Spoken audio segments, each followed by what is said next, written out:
Scorpius managed. There was a rustling and then nothing. Hermione? Claire asked. I'm sorry. I told him not to call you, but he took it upon himself to do it anyway as soon as I went to the loo. Nibbling her lower lip while attempting to ignore Draco's fingers tracing her spine, Hermione shook her head. It's fine. I'll be there shortly. Clara sighed. Did he interrupt anything? The innuendo didn't go unnoticed, and judging by the snort Hermione heard, Draco had heard as well. He did, didn't he? That little bugger. Well, we'll see you shortly. Enjoy your night. Draco stifled his laugh. I'll see you soon. Grinning ear to ear, Hermione tucked her mobile back into the inner pocket of her handbag. I didn't want to cut our night short. He tucked a stray piece of hair behind her ear, his hand lingering before cupping her cheek. There will be several other nights, Draco whispered. Or at least I'm hoping there will be. This was everything she'd been missing on other dates. Hermione realized with a startling clarity. I love that. And deciding that Draco would understand her reasoning, she chose to tell him something else. I didn't tell Scorpius I was having dinner with you. He's young and impressionable, and the last thing I want to do is confuse him. Of course, he replied quietly. You're a fantastic mom. That's not what we're talking about, is it? If you're asking me to continue to act normally around Scorpius, that's not a problem. Hermione wasn't surprised that he'd known what she was going to ask before she'd even gotten the chance. Thank you. I worried you might believe I wasn't taking this seriously, but of course you're very different from anyone else I've met. Whoever would have assumed that sounds like a ponce.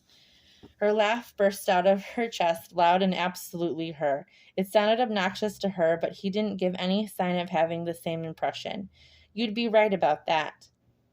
They lingered at the end of the street. His hands were tucked in his pockets while she clasped her hands together, fighting off the urge to fidget. Normally, I would walk you to your door, but that seems like it would be going out of the way since you still need to pick up your son. Were you planning on fulfilling the cliché of kissing me on the stoop? The air that rushed from his lungs sounded suspiciously like the beginning of a laugh. That depends on whether or not you hate clichés. Hermione tapped her index finger against her chin, humming as she pretended to ponder. In books, I suppose so, but right now, I think I'd welcome that cliché. Draco took a small step forward, smirking as she met him in the middle, and bent down. A weak sound left her as his lips slanted against hers and his hands gripped her hips.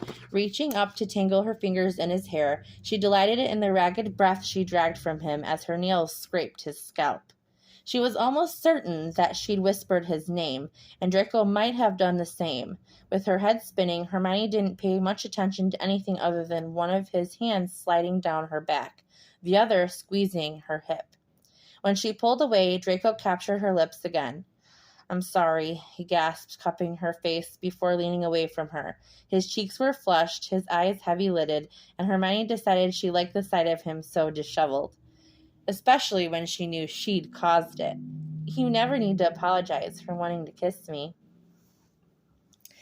By the time she parted from Draco, he had kissed her 4 more times. Or maybe she had initiated them. Hermione wasn't altogether sure, her head still spinning from what had been the best night she'd had in a long while. With a soft smile curling her lips, Hermione had carried Scorpius home when he stumbled over his feet in the short walk, clearly exhausted. With a smudge of chocolate still at the corner of his lip, Scorpius slept soundly as she settled him on her hip.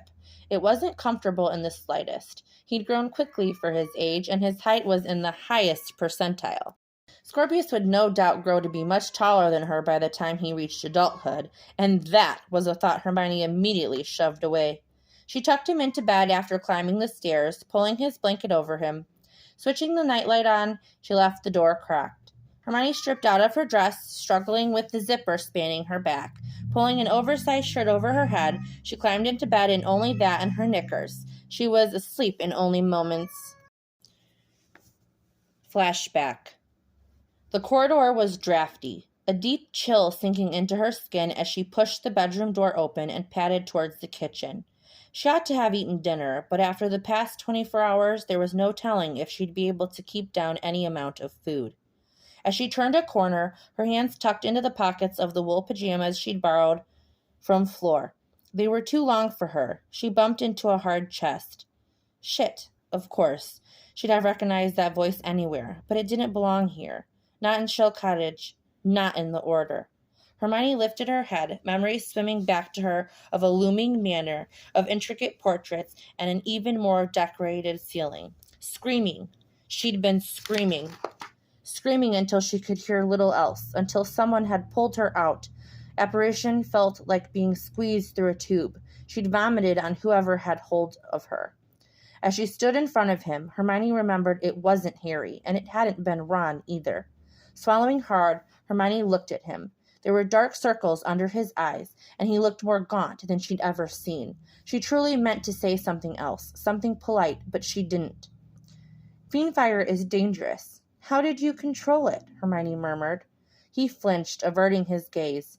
It was lucky. I didn't have any other options to separate us from Death Eaters. You saved me. Don't thank me, Malfoy hissed. Hermione shook her head. If you won't let me thank you, maybe you'll let me do something for you, she suggested, watching him raise an eyebrow. You don't look like you've eaten. Are you serious? He scoffed. Well, I need to eat too, she shrugged. So if you're hungry, I'll be in the kitchen. Hermione's arm brushed his as she passed him. Malfoy followed her, and the floor creaked beneath him.